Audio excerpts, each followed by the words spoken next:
வணக்கம் தலைவா, அனைவருக்கும் இனிய வணக்கம். இன்றைக்கி நம்ம இந்த வீடியோவில் எதை பற்றி பார்க்க போகிறோம் அப்படின்னு பார்த்தீங்கன்னா, முதுகலை பட்டதாரி ஆசிரியர்களுடைய தேர்வு முடிவுகள் எப்பொழுது வெளியிட போகிறாங்க, மேலும் முதுகலை பட்டதாரி ஆசிரியர்களுக்கு என்ன கட் ஆஃப் வந்தால் உங்களுக்கு பணி வாய்ப்பு, என்ன டிசைடிங் ஃபேக்டர்ஸை வைத்து நீங்கள் பணிக்கு செல்ல இருக்கிறீர்கள், இதை பற்றி எல்லாம் இந்த வீடியோவில் உங்களுக்காக சொல்ல போகிறேங்க. தமிழ் தகுதி தேர்வில் நிறைய பீப்புள்ஸ் பார்த்திங்கன்னா தோல்வி அடைஞ்சிருக்காங்க அப்படின்ட்டு எல்லாருக்குமே தெரியும். 18, 19 அப்படின்ட்டு நிறைய பேர் பார்த்திங்கன்னா இவர்களுடைய ஃப்யூச்சர் எப்படி ஆகும்னு தெரியல. ஸோ அதுக்கு எல்லாமே பார்த்திங்கன்னா டிஆர்பி மார்க் அலாட் பண்ணும் அப்படின்றது பொறுத்து சில சமயங்களில் எலிஜிபிள் வருவதற்கான வாய்ப்பு இருக்கா இல்லையா. பார்டரில் இருக்கிறவங்களுக்கு தமிழ் தகுதி தேர்வில் கீ சேலஞ்ச் பண்ணுறதில் இஷ்யூஸ் இருந்து அதில் open and 2 mark 1 or 2 mark கொடுத்துருந்தா கண்டிப்பாக அவங்க எலிஜிபிலிட்டி ஆகிறதுக்கு வாய்ப்புகள் இருக்குது. ஸோ தமிழ் தகுதி தேர்வுலேயும் அவங்க பார்த்திங்கன்னா அந்த கீ சேலஞ்சை கொடுத்துருந்து அதில் ஏதாவது 1-2 மதிப்பெண்கள் வந்தால் கூட நிறைய ஆசிரியர்களுக்கு இந்த டைம் பணி வாய்ப்பு கிடைக்கும். ஓகேங்களா. ஸோ பிஜிடிஆர்பியை பொறுத்த வரைக்கும் டிசைடிங் ஃபேக்டர் அப்படின்றது ரொம்ப இம்பார்ட்டன்ட்ங்க. இதை பேஸ் பண்ணி ஏன்னா இந்த ஆண்டு பார்த்திங்கன்னா காமர்ஸ் டிபார்ட்மெண்ட்டில் இருக்கிற கட் ஆஃப் ரொம்ப கம்மியாக தான் இருக்குது, ரொம்ப டஃப்பாக இருந்ததுனால எக்ஸாம் பேட்டர்னும் பார்த்திங்கன்னா பழைய சிலபஸ்லேருந்து நிறைய கேள்விகள் புதிய சிலபஸை கொடுத்துட்டு இப்படி காமர்ஸ் டிபார்ட்மெண்ட்டுக்கு மட்டுமே பார்த்திங்கன்னா அது மட்டும் இல்லை, இன்னும் ஒரு சில டிபார்ட்மெண்ட் ஒரு மேஜராக 5 டிபார்ட்மெண்ட் இருக்குது. அந்த 5 டிபார்ட்மெண்ட்டுமே இப்படி கிரிட்டிக்கலாக தாங்க இருக்குது. ஸோ இது எல்லாமே பார்த்திங்கன்னா இந்த டைம் இஷ்யூஸில் போயிடுச்சு. அடுத்து இந்த இன்டர்காஸ்ட் மேரேஜ் சர்டிஃபிகேட், ஓகேங்களா, இதில் ஏதாவது பீரியாரிட்டி இருந்துச்சு அப்படின்னா அதில் பார்த்திங்கன்னா உங்களுக்கு கண்டிப்பாக பணி வாய்ப்பு கிடைக்கும். ஸோ நோ ஐசிஎம் பீரியாரிட்டி எதுவுமே இல்லை அப்படின்னா உங்களுக்கு இதை இழக்க நேரிடும் அப்படின்றத நான் ஓப்பனாக சொல்கிறேன்.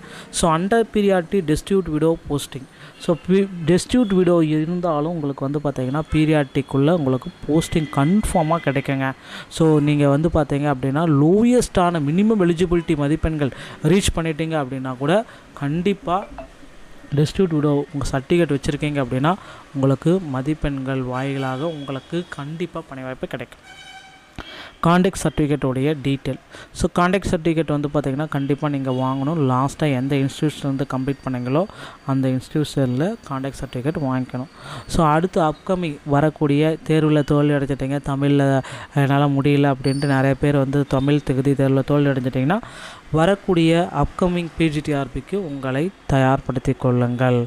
ஸோ ஃபாதர் ஆஃப் த அந்த கம்யூனிட்டி சர்டிஃபிகேட் அக்செப்ட், ஓகேங்களா. ஸோ கம்யூனிட்டி சர்டிஃபிகேட்டில் பொறுத்த வரைக்கும் ஃபாதர் நேம் இருந்தால் மட்டும்தான் டிஆர்பி போர்டு அதை அக்செப்ட் பண்ணிக்கும், ஓகேங்களா.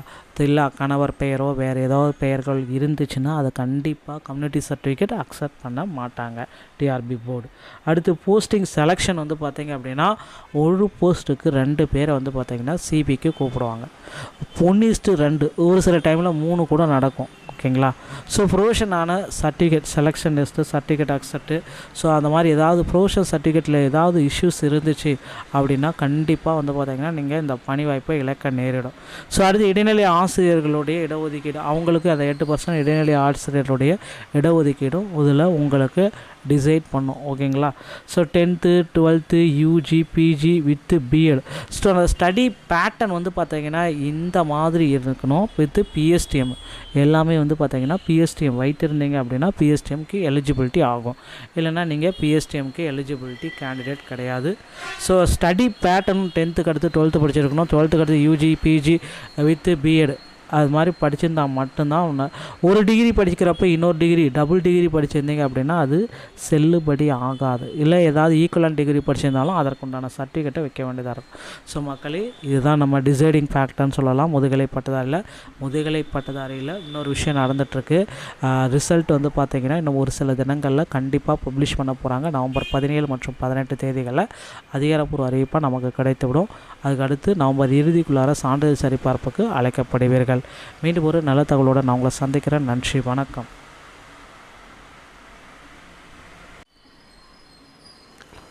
வணக்கம் தலைவா, அனைவருக்கும் இனிய வணக்கம். இன்றைக்கி நம்ம இந்த வீடியோவில் எதை பற்றி பார்க்க போகிறோம் அப்படின்னு பார்த்தீங்கன்னா, முதுகலை பட்டதாரி ஆசிரியர்களுடைய தேர்வு முடிவுகள் எப்பொழுது வெளியிட போகிறாங்க, மேலும் முதுகலை பட்டதாரி ஆசிரியர்களுக்கு என்ன கட் ஆஃப் வந்தால் உங்களுக்கு பணி வாய்ப்பு, என்ன டிசைடிங் ஃபேக்டர்ஸை வைத்து நீங்கள் பணிக்கு செல்ல இருக்கிறீர்கள், இதை பற்றி எல்லாம் இந்த வீடியோவில் உங்களுக்காக சொல்ல போகிறேங்க. தமிழ் தகுதி தேர்வில் நிறைய பீப்புள்ஸ் பார்த்திங்கன்னா தோல்வி அடைஞ்சிருக்காங்க அப்படின்ட்டு எல்லாருக்குமே தெரியும்.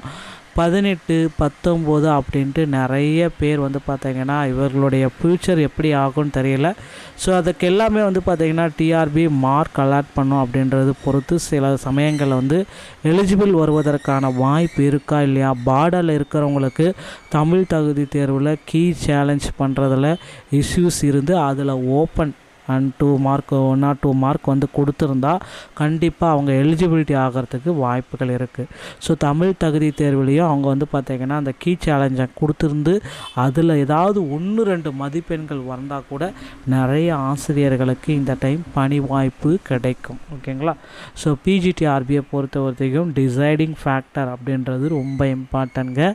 இதை பேஸ் பண்ணி ஏன்னா இந்த ஆண்டு பார்த்திங்கன்னா காமர்ஸ் டிபார்ட்மெண்ட்டில் இருக்கிற கட் ஆஃப் ரொம்ப கம்மியாக தான் இருக்குது, ரொம்ப டஃப்பாக இருந்ததுனால எக்ஸாம் பேட்டர்னும் பார்த்திங்கன்னா பழைய சிலபஸ்லேருந்து நிறைய கேள்விகள் புதிய சிலபஸை கொடுத்துட்டு இப்படி காமர்ஸ் டிபார்ட்மெண்ட்டுக்கு மட்டுமே பார்த்திங்கன்னா அது மட்டும் இல்லை, இன்னும் ஒரு சில டிபார்ட்மெண்ட் ஒரு மேஜராக 5 டிபார்ட்மெண்ட் இருக்குது. அந்த 5 டிபார்ட்மெண்ட்டுமே இப்படி கிரிட்டிக்கலாக தாங்க இருக்குது.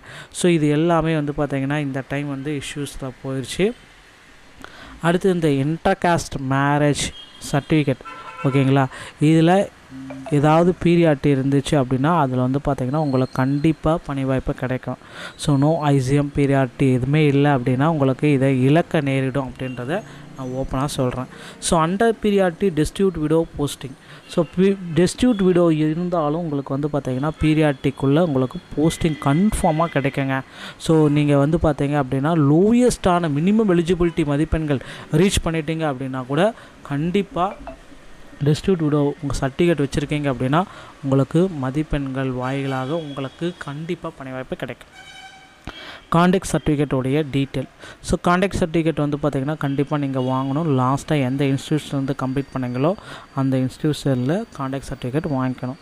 ஸோ அடுத்து அப்கமிங் வரக்கூடிய தேர்வில் தோல்வி அடைஞ்சிட்டிங்க, தமிழில் என்னால் முடியல அப்படின்ட்டு நிறைய பேர் தமிழ் தகுதி தேர்வில் தோல்வி அடைஞ்சிட்டிங்கன்னா வரக்கூடிய அப்கமிங் பிஜிடிஆர்பிக்கு உங்களை தயார்படுத்தி கொள்ளுங்கள். ஸோ ஃபாதர் ஆஃப் த அந்த கம்யூனிட்டி சர்டிஃபிகேட் அக்செப்ட், ஓகேங்களா. ஸோ கம்யூனிட்டி சர்டிஃபிகேட்டில் பொறுத்த வரைக்கும் ஃபாதர் நேம் இருந்தால் மட்டும்தான் டிஆர்பி போர்டு அதை அக்செப்ட் பண்ணிக்கும், ஓகேங்களா. இல்லை கணவர் பெயரோ வேறு ஏதாவது பெயர்கள் இருந்துச்சுன்னா அதை கண்டிப்பாக கம்யூனிட்டி சர்டிஃபிகேட் அக்செப்ட் பண்ண மாட்டாங்க டிஆர்பி போர்டு. அடுத்து போஸ்டிங் செலெக்ஷன் பார்த்திங்க அப்படின்னா ஒரு போஸ்ட்டுக்கு 2 பேரை பார்த்திங்கன்னா சிபிக்கு கூப்பிடுவாங்க. 1:2 ஒரு சில டைமில் 3 கூட நடக்கும், ஓகேங்களா. ஸோ ப்ரொஃபஷனான certificate selection test certificate accept. So அந்த மாதிரி ஏதாவது ப்ரொஃபஷனல் சர்டிஃபிகேட்டில் ஏதாவது இஷ்யூஸ் இருந்துச்சு அப்படின்னா கண்டிப்பாக பார்த்திங்கன்னா நீங்கள் இந்த பணி வாய்ப்பை இழக்க நேரிடும். ஸோ அடுத்து இடைநிலை ஆசிரியர்களுடைய இடஒதுக்கீடு, அவங்களுக்கு அந்த 8% இடைநிலை ஆசிரியர்களுடைய இடஒதுக்கீடும் இதில் உங்களுக்கு டிசைட் பண்ணும், ஓகேங்களா. So 10th 12th UG PG with BEd. So அந்த ஸ்டடி பேட்டர்ன் பார்த்திங்கன்னா இந்த மாதிரி இருக்கணும். வித் பிஎஸ்டிஎம் எல்லாமே பார்த்திங்கன்னா பிஎஸ்டிஎம் வைத்திருந்தீங்க அப்படின்னா பிஎஸ்டிஎம்க்கு எலிஜிபிலிட்டி ஆகும், இல்லைனா நீங்கள் பிஎஸ்டிஎம்க்கு எலிஜிபிலிட்டி கேண்டிடேட் கிடையாது. ஸோ ஸ்டடி பேட்டர்ன் 10th அடுத்து 12th படிச்சிருக்கணும், 12th அடுத்து யூஜி பிஜி வித் பிஎட் அது மாதிரி படிச்சிருந்தால் மட்டும்தான் ஒரு டிகிரி படிக்கிறப்ப இன்னொரு டிகிரி டபுள் டிகிரி படிச்சிருந்தீங்க அப்படின்னா அது செல்லுபடி ஆகாது. இல்லை ஏதாவது ஈக்குவலன்ட் டிகிரி படிச்சிருந்தாலும் அதற்குண்டான சர்டிஃபிகேட்டை வைக்க வேண்டியதாக இருக்கும். ஸோ மக்களே, இதுதான் நம்ம டிசைடிங் ஃபேக்டர்னு சொல்லலாம் முதுகலை பட்டதாரியில். முதுகலை பட்டதாரியில் இன்னொரு விஷயம் நடந்துகிட்ருக்கு. ரிசல்ட் பார்த்திங்கன்னா இன்னும் ஒரு சில தினங்களில் கண்டிப்பாக பப்ளிஷ் பண்ண போகிறாங்க. நவம்பர் 17 மற்றும் 18 தேதிகளில் அதிகாரப்பூர்வ அறிவிப்பாக நமக்கு கிடைத்துவிடும். அதுக்கடுத்து நவம்பர் இறுதிக்குள்ளார சான்றிதழ் சரிபார்ப்புக்கு அழைக்கப்படுவீர்கள். மீண்டும் ஒரு நல்ல தகவலோடு நான் உங்களை சந்திக்கிறேன். நன்றி, வணக்கம்.